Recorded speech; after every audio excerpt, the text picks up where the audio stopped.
All right, so we've talked a little bit about motivation and why you do the things you do, but here is another look at it based on your psychological needs.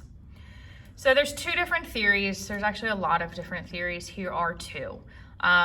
Stimulus motivators or reducing tension motivators. So something stimulates you to do it, or you want to get rid of the feeling inside of yourself. Stimulus motives, you need something to do, like your body needs something to do.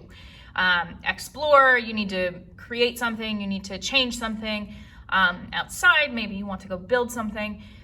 This one specifically has a survival value in the fact that a lot of people who use this type of motivation are outdoorsy people, is the stereotype in my brain right now. These people like to build. Maybe they go hunting, maybe they garden or have a farm. They need to do something to create a sense of survival if something were to happen. That's not gonna be their only reason for doing it, but that is like the basic level of it. You also have your desire for stimulation. So that varies from person to person. What we've seen is that more often in today's culture, this type of stimulation is going to be more preferable because it is easier to be satisfied. All of the technology allows the person to be satisfied instantaneously. But you still have your humans who want to build things. They want to go explore the outdoors. They want to go explore the space. They want to do these things outside of themselves. There is a big push to move away from the easy stimulation, sensory stimulation, to the more complex sensory stimulation. So you also have the sensory deprivation. This means you don't have it, absence of stimulation. It leads to a lot of bad stuff because of your need to have some type of interaction. There's been a few different studies that have come out about people in prison who are in isolation 24 hours a day, maybe 23 hours a day, and they get 1 hour outside, but they still can't have any interaction with other human beings. It leads them literally to become the really bad word of crazy. They cannot talk to people. They might start rambling to themselves. Maybe they create imaginary people to talk to. It leads yourself to becoming so isolated inside your brain. And even with COVID, that has also been a thing. And it's led to a lot of people realizing there is a mental health crisis occurring. One way you can get away from this is exploration and manipulation. We all have an anxiety, whether it's a large anxiety or a small anxiety of unfamiliar environments. We need to figure out, some of us are going to look for the exit, some of us are going to look for food, some of us are going to look for whatever our coping mechanism is. But once we're comfortable in an environment, we are going to look around and say, ooh, well, that looks interesting. Let me go see how that works. Maybe it's playing with Play-Doh. Maybe it's finding a new friend. Maybe it's trying a new activity. Or maybe it's doing something you know you like, but you weren't sure of how it would be interpreted, so you didn't do it yet. You also have your achievement motivation.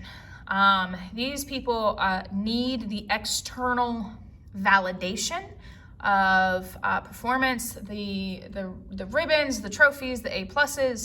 It's not a bad thing, but if a person is only focused on the achievement motivation, they once they achieve it, they have to move on to the next thing, so they can't just sit and enjoy the things that they have created.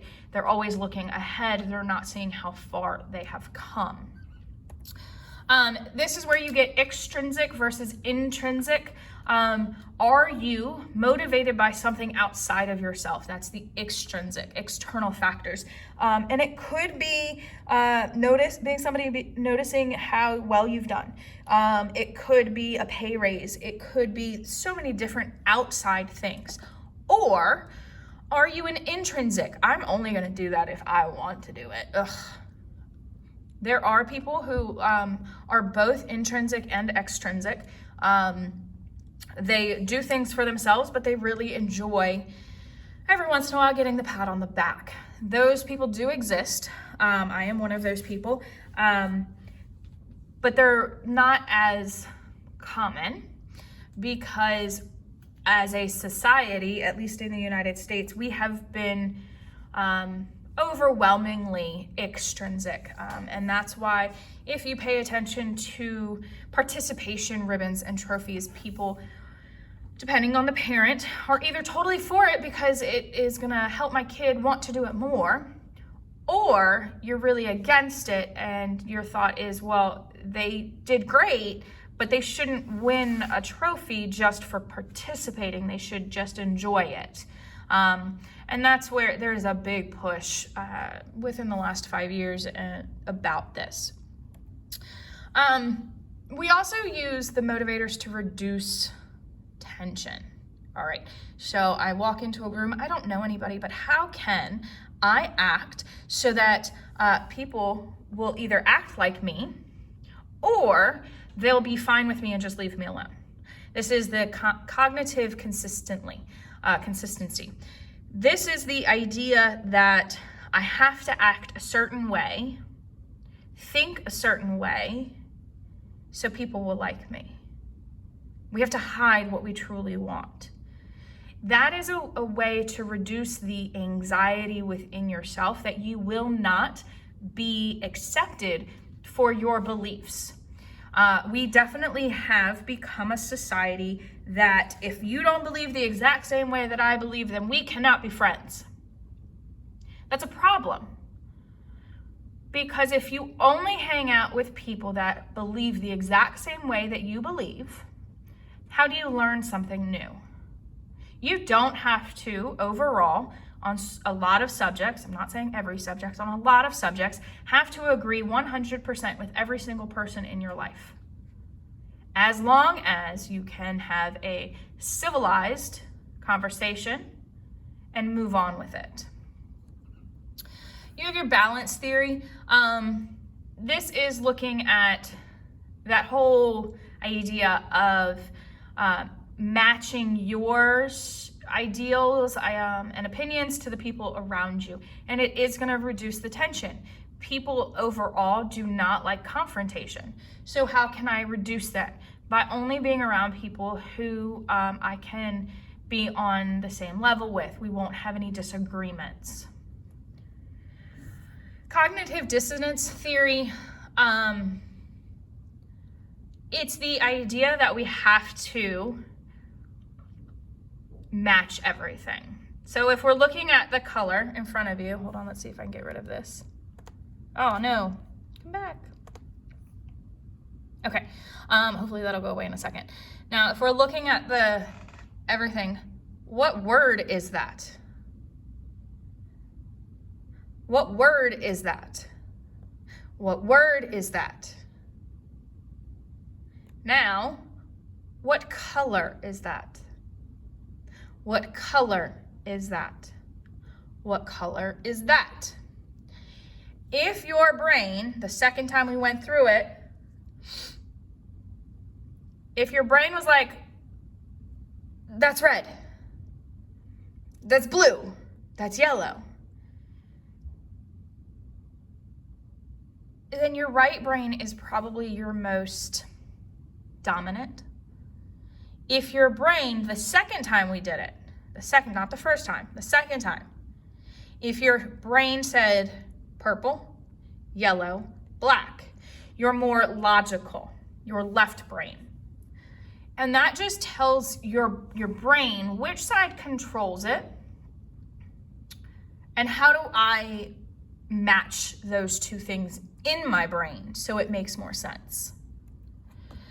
So there is a way to go through this, and I'll post this video so you can watch it. But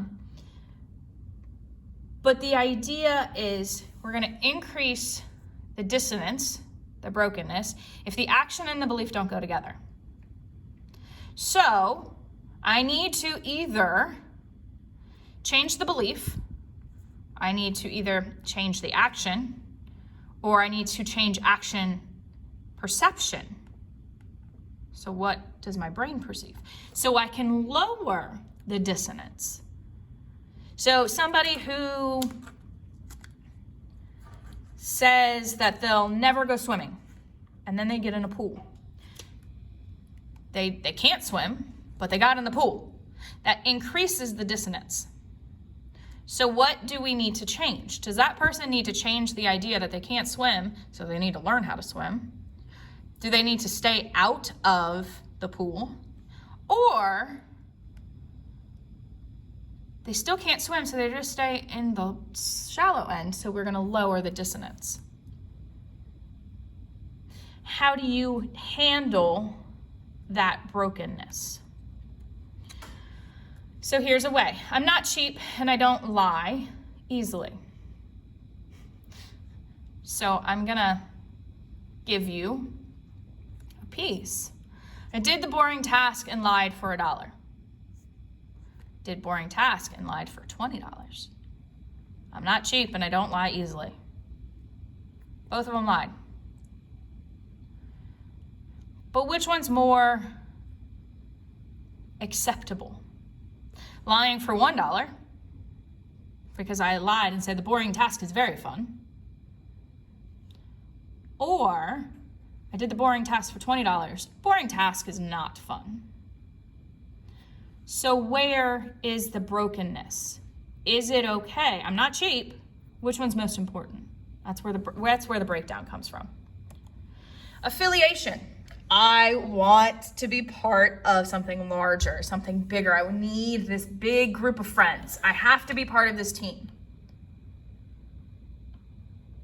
That's my affiliation. Can I handle the motivation to be on my own?